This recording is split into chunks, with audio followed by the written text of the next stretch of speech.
Hi viewers, welcome to our channel. Present మనతో పాటు దాము బాలాజీ గారు సీనియర్ జర్నలిస్ట్ ఉన్నారు. వారితో ఒకసారి మాట్లాడదాం. నమస్కారం సార్. నమస్తే. Sir, trainee IPS Uday Krishna Reddy ఇప్పుడు చిక్కుల్లో ఉన్నారు. అతను కేసుల్ని ఫేస్ చేస్తున్నారు. అలాగే సస్పెన్షన్ కూడా గురయ్యాడు. ఈ నేపథ్యంలో అతన్ని కాపాడడానికి ఇప్పుడు చంద్రబాబు నాయుడు గారు రంగంలోకి దిగారని, ఆయన అమిత్ షా గారితో కూడా మాట్లాడుతున్నారని చెప్పేసి కొన్ని వార్తలు వైరల్ అవుతున్నాయి. గతంలో ఉదయ్ కృష్ణారెడ్డిని పొగిడిన వీడియో చంద్రబాబు నాయుడు గారు పొగిడారు. ఆ వీడియోని ఇప్పుడు వైరల్ చేసేస్తున్నారు. మరి నిజంగా చంద్రబాబు నాయుడు గారు కాపాడే ప్రయత్నం చేస్తున్నారా? అందుకే అమిత్ షాని కలిశారా? దీన్ని ఎలా చూస్తారు సార్? నిజమంతుంది. ఇది రకరకాల మలుపులు తిరుగుతుంది ఈ కేసు. ఫస్ట్ అయితే ఆ అమ్మాయి సుమా హెచ్కే అనే ఒక ఐపీఎస్ ట్రైనీ అమ్మాయి, తన కొలీగ్. అమ్మాయిది మణిపాల్, యాక్చువల్గా కర్ణాటక. సో ఇతను తనని అరెస్ట్ చేశాడు జూలై 8, 9. యాక్చువల్గా జూన్ 23 నుంచి అరెస్ట్ చేస్తున్నాడు. జూలై 8, 9 చాలా సీరియస్గా జుట్టు పట్టుకొని లాక్కపోవడం, తన ఫోన్ని బలవంతంగా తీసుకొని పాస్వర్డ్ ఇచ్చేసుకోవడం, తర్వాత తన రహస్యంగా వీడియోలు తీసి తన హస్బెండ్కి పంపించి బ్లాక్మెయిల్ చేయడం, ఇవన్నీ చేస్తున్నాడు అనేది ఆమె పెట్టింది. అట్లాగే కండోమ్స్ కూడా ముఖం మీద వేసేసి వెళ్ళాడు, ఇవన్నీ చెప్పింది. దీనికి సంబంధించి అమ్మాయి డిజిటల్ ఆధారాలు కూడా సబ్మిట్ చేసింది. దీని తర్వాత Sardar Vallabhbhai Patel national police academy యాజమాన్యం, లేకపోతే అంటే మేనేజ్మెంటు దీని మీద ప్రాథమిక ఎంక్వైరీ జరపడానికి ఒక కమిటీని వేసింది. ఆ కమిటీ ఈ అమ్మాయి ఇచ్చిన వీడియోస్, లేకపోతే చాట్ హిస్టరీ అవన్నీ పరిశీలించారు. అట్లాగే అక్కడ ఉన్న కొలీగ్స్తో వాళ్ళతో కూడా మాట్లాడి వాళ్ళు ప్రాథమిక నిర్ధారణకి వచ్చారు. ఇతను తప్పు చేశాడనే ఒక నిర్ధారణకు వచ్చి అతన్ని సస్పెండ్ చేశారు. దాని తర్వాత ఈ అమ్మాయి వాళ్ళ హస్బెండ్ కూడా ఐఏఎస్ ఆఫీసర్, వెంకటేశ్వరన్ అతని పేరు.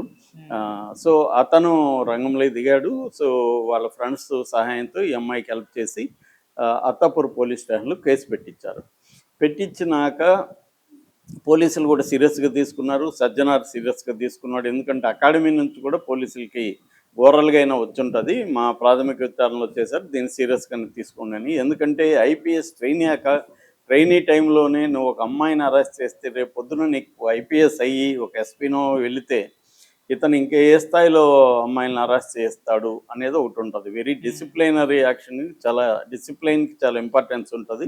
హోంశాఖ ఆధ్వర్యంలో పనిచేస్తుంది, సెంట్రల్ హోంశాఖ ఆధ్వర్యంలో.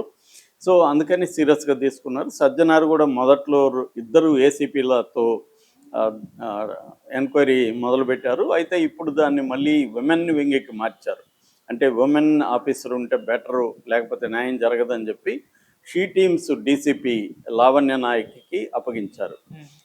ఇది ఇటువైపు చూస్తే ఈ అబ్బాయి కేసుని డీల్ చేయడంలో కొంత గందరగోళానికి గురైనట్టు తెలుస్తుంది.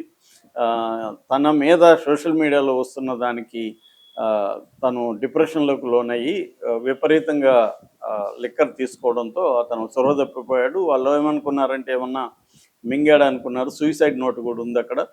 దాంతో అతన్ని జయంత్ అనే ఒక హాస్పిటల్కి ఎస్ఆర్ నగర్లో తీసుకెళ్లారు. అక్కడ కడుపంతా క్లీన్ చేశారు, ఏమీ లేదు. సో మేబీ తను ముందుకు పోయి ఇలాగైంది అనుకుని వాళ్ళు 24 hours అబ్జర్వేషన్లో ఉంచారు. అతనికి ఏమీ జరగలేదు. దాని తర్వాత దీని మీద కూడా సూసైడ్ అటెంప్ట్ మీద కూడా పోలీస్ ఎంక్వైరీ జరిగింది.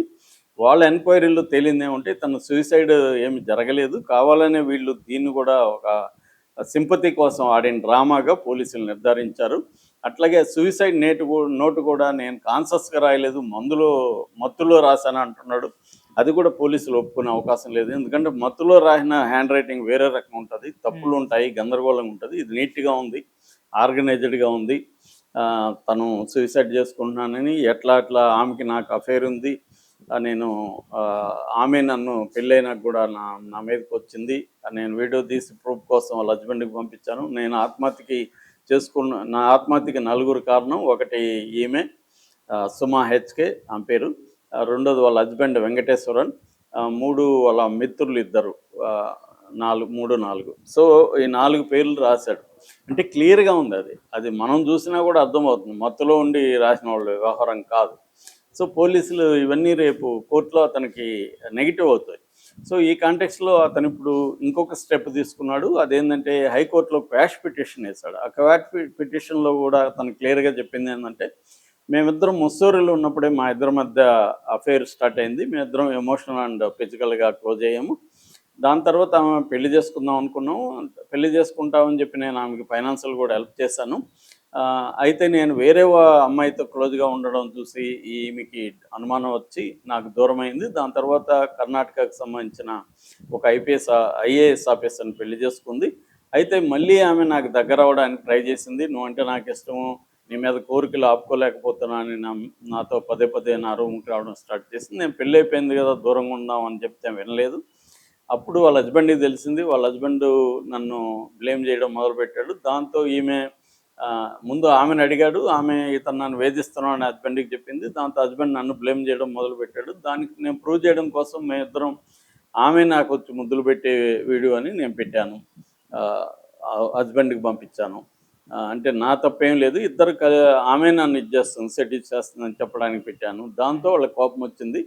సో వాళ్ళ హస్బెండ్, ఈమె, వాళ్ళ ఫ్రెండ్స్ కలిసి నా మీద తప్పుడు ఆరోపణలు పెట్టారు అనేది ఇతని వాదన. కాకపోతే ఏంటంటే అటుపక్క కూడా ఐఏఎస్ ఆఫీసరే ఉన్నాడు. వాళ్ళకి కర్ణాటక ఐఏఎస్ ఆఫీసర్ లాబింగ్ బాగానే ఉంటుంది సెంట్రల్ లెవెల్లో.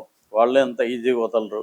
వాళ్ళకి తెలుసు ఈ కంప్లైంట్ ఇస్తే రేపొద్దున మా ఇద్దరికి అఫేర్ ఉందని నిరూపించడానికి అతను ట్రై చేస్తాడని వాళ్ళకి తెలీదా?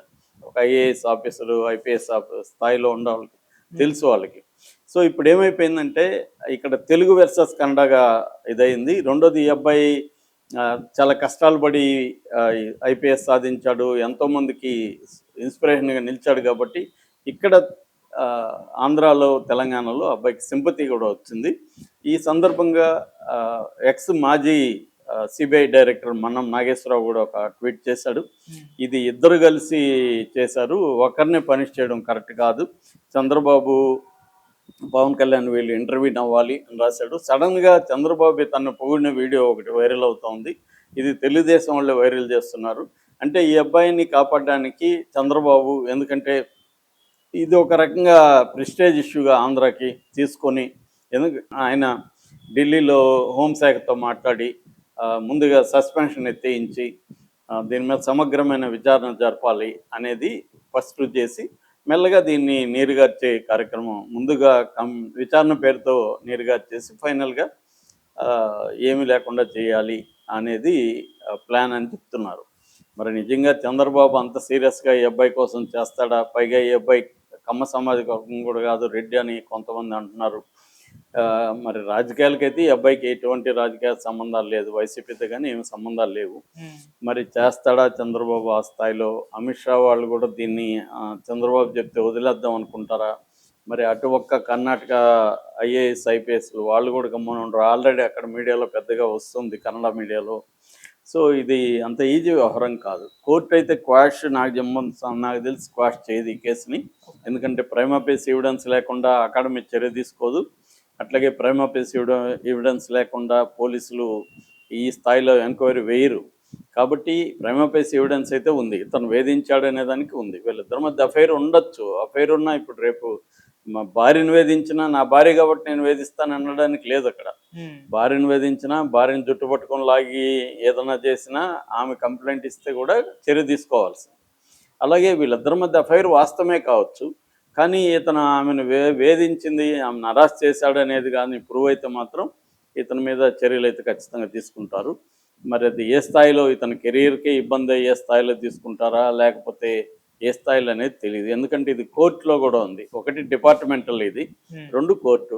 డిపార్ట్మెంటల్ ఏమంటే వాళ్ళు డిసిప్లినరీ యాక్షన్ కింద ఇతని ఐఏఎస్ ప్రొబేషన్ ఆపుతారా, పనిష్మెంట్గా ఏం చేస్తారనేది చూడాలి. అయితే అది చేసినా కూడా దాని మీద కూడా ఇతను కోర్టుకు వెళ్ళొచ్చు. అంతిమంగా కోర్టే. సో కోర్టు మరి ఏం చేస్తుంది, సుప్రీంకోర్టు వరకు కూడా వెళ్ళే అవకాశం ఉంది. ఒకవేళ అవుట్ ఆఫ్ ద కోర్ట్ పరిష్కారం కూడా చేసుకున్నారు చంద్రబాబు, ఆ యాంగిల్లో కూడా ట్రై చేయొచ్చు.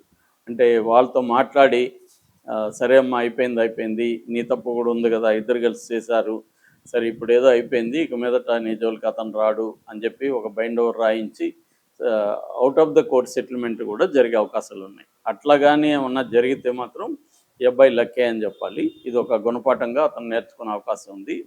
వ్యక్తిగత సమస్యల్ని, కెరీర్కి ఇబ్బంది లేకుండా ఎలా డీల్ చేయాలి అనేది ఇది ఒక పెద్ద లెసన్ అతని జీవితంలో. మరి చంద్రబాబు ఇతను కాపాడుతాడా లేదా అనేది చూడాలి. Okay sir, thank you so much.